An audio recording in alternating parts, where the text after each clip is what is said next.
Vi hätten wir ein Bild oder noch ein Verein, damit wir ein Programm haben. Das Programm sind ähnlich nur für, dass wir den Bierkönig vorstellen.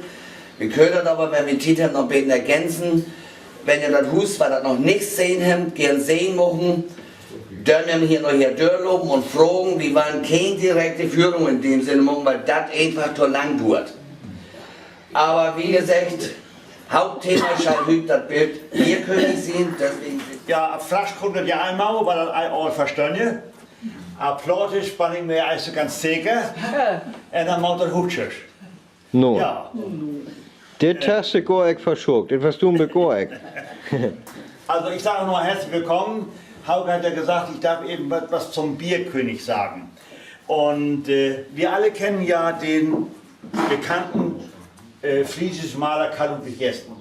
Der wurde Erika. 1833 in Deesbüll geboren.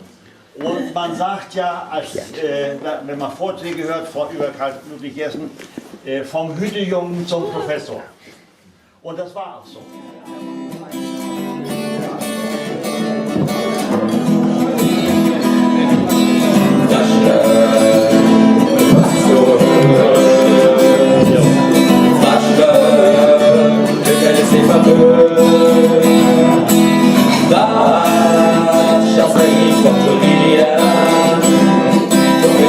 Der weiß,